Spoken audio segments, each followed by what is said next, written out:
Неге билемей шығып жүрсің? Негізі Инстаграм желісінде де әртүрлі пікірлер жазып жатады. Ал мен билеген сайын эфирден шыққаннан кейін маған Жандос қойшы жаным билемеші деп көптеген пікірлер түседі. Және де биің өте жараспайды, өзіңе денең дәу болғанымен биің өзіңе сай емес деп көп адамдар жазады. Және мүмкін сөз тиіп кеткен шығар. Қазіргі таңда онша қатты енді билеп те жүрген жоқ, бірақ енді музыка ойнаған сайын мен жүрегім билегісі келіп отырды да. Бірақ енді қараңыздаршы, адамның жан дүниесі болмысы осындай.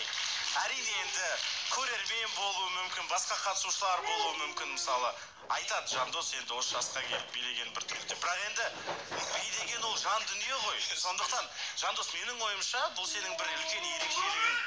Ол ел не десе олай десін, өйткені ол ел Жандос емес. Ішіңде не бар, соны көрсетуің керек. Қазір голдпен көмектесіп жібересіңдер, бір билеп жүресің міне,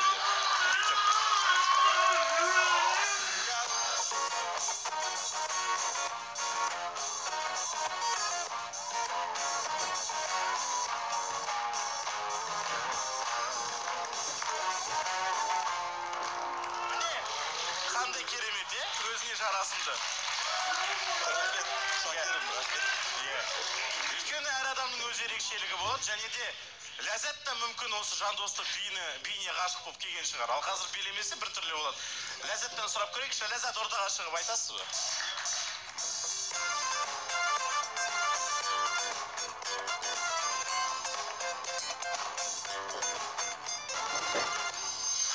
Ал, саламатсыз ба, Ләззат? Сізге де бүгінгі бейнеңіз жарасып тұр, көйлегіңіз. Рахмет. Жалпы осы Жандостың билегені ұнайды ма сізге? Ұнайды. Ұнайды ғой, Осы билегенімен ерекше ғой, бұл жігіт? Негізі маған басқа қылықтар ұнайды. Басқа қылықтар ұнайды. Басқа қылықтарды? Қандай мысал? Қазір жасатып көрейік, айтқаннан кейін. Қандай қылықтар? Қандай қылықтар? Ладно, билегені ұнайды. Күлкін. Басқа қылықтар ұнайды деді де, билегенін жауа салды соң кейін. Дұрыс. Ұнайтын қылықтарының бірі келген сияқты енді.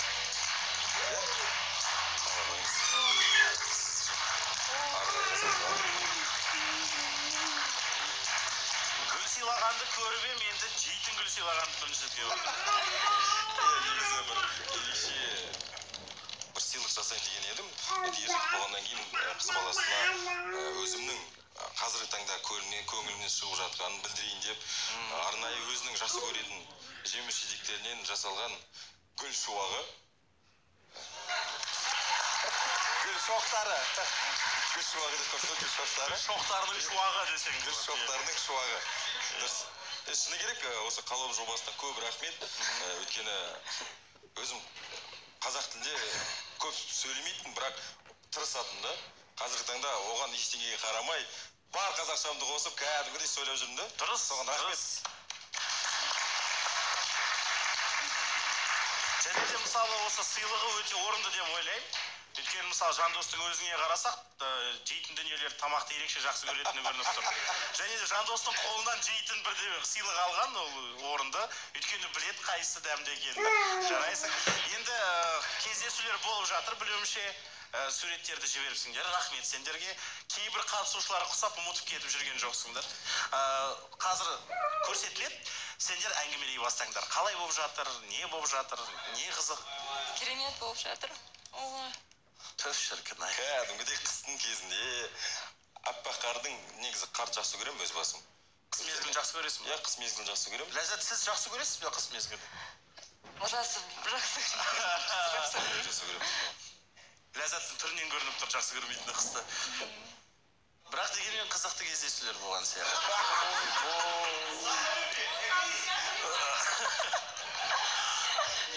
Бұл жерде Жандос суретке түскенде ең бастысы мен жақсы шықсам ба деген бір ниетпен түскен сияқты.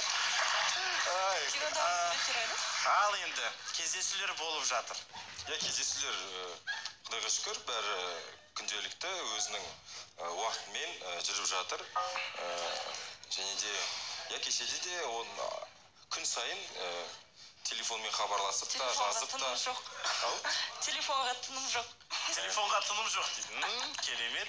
Ендеше жаңа ғана қатысушылар бір күшті сұрақ қойды, кімді іздейді деген. Кім хабарласады бірінші болып? Айтып қой енді. Кеше ғана осы туралы кішігірім бір мәселе туындаған еді негізі. Ал айтыңыз, Ләззат.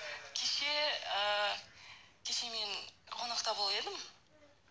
Сол үшін Жандосқа жазған жоқпын, звондаған жоқпын. Эфирден кейін маған видеозвонок деп звондайды. Дұрыс, қайда екенін Қайда екенін мен қонақта отырдым. Ну, всем привет деп. Қарайды, ладно, кейін звондаймын дейді да, бағын жазған маған. Ладно, сөйлесеміз, қайда жүрсің деп маған айтпайсың екен деп. Ренжіп қалған оған. Ренжігенде. Негізі мен үйреніп қойғанда, эфирден шыққан соң, біз өткені эфирде болған кезде телефон өшіріліп болады. Эфирден шыққан соң телефонды қосып қалсаң, әйтеуір бір Ләззаттан бір хабар келетін. Қалайсың, қалай болды деген сияқты. Бұл жолы хабар келмеді. Бұл кезде кеше хабар келмеді. Бір өзім таң қалып қалдым, бірақ ол орынды. Дегенмен енді жігіт болғаннан кейін өзім звондап көрейін, бірақ видеозвонокпен звондап көрейін. Қайда екен, не істеп жатыр екен. Енді ол кішкене бір ер жігіттің бір бұл жерде қайда екен емес, кіммен екен деген сұрақ маңызды болды ғой. Кіммен қайда екен деп кішігірім звондап қойдым, мен танымайтын кісілер отыр. Бірақ бәріне біз енді ашық адамбыз, енді бәріне сәлем деп айтып қойдық, бірақ соңынан SMS жазамын да. Қайдасың? Неге мен білмеймін ғой мына кісілерді қашан? Әлде мен танымайтын кісілер ме десем, иә? Бұл кім деп сұрадым, сосын бәрі түсінікті болды. Көп уақыт бойы араласпай жүрген құрбыспен кездесіпті, үйден шақырған екен. Және сол кездесудің бір себепкері болып қалды. Ендеше міне өте маңызды бір мәселе туындап жатыр. Қашан таныстырасыз енді сол адамдармен? Туысқандарыңыздың үйінде қонақта болдыңыз ба? Жандосты жақын құрбылармен таныстырдым. Енді уақыт болады ғой, таныстырам. Кеше өзім барғанмын, жарты жыл көрген жоқпын сол құрбыларды. Дұрыс. Бастысы мәселені түсіндіріп бір-біріңе шешкен сияқтысыңдар. Жалпы қандай жоспар болып жатыр енді? Біз күтудеміз дегендей. Білесің ғой нені күтудеміз? Біліп отырмын бәрін. Әрине осы қалаудың жобасына келген себебім де сол ғой. Өзімнің жартымды табу қазіргі таңда шыны керек. Аллаға мың алғыс. Осы қалаудың жобасына келіп, осы алдыңғы бағдарламаларда осы Ләззат ханымның келгені. Ханым дейді, әлі дейді. Ләззат ханымның дейді. Енді үйреніп қалдық қой, шыны керек енді. Бұл жерде бүкіл қасшыларға да арасын айтып қоямыз. Ойнап та өткен біз Аша ханым деп үйреніп қалғанбыз ғой. Содан кейін енді... Мені ханым демесең болды. Жоқ. Шакерім мырза дейміз. Сосын енді арасында қалжыңдап та қоямыз. Жоқ, сыйластық қой енді. Сыйластық білдірген, енді көңіл күй көтерген. Сен де Жандосты мырза дейсің ба? Жоқ. Түсінікті. Енді қашан болады енді? Алдыңғы уақытта көре жатармыз. Бірақ ол құпия болсын. Барша қазақ халқының алдында, өткені біз күнделікті осы қалау жобасында жүрміз, қаншама көрермен көріп жатыр. Көптеген суреттердің астында жаман пікірлер жиі кездесіп жатыр екеуміз туралы. Және де оның бәрінің жауаптарына алдыңғы бағдарламаларда көре жатарсыз деп айтқым келіп тұр. Мәдилен жығып жатыр енді. Көресіздер деп тойдырып қояды осы сөзін. Жарайды, медеттен... Бірақ қызық болмай қалады, құпия болғаннан кейін. Жарайды, келісем.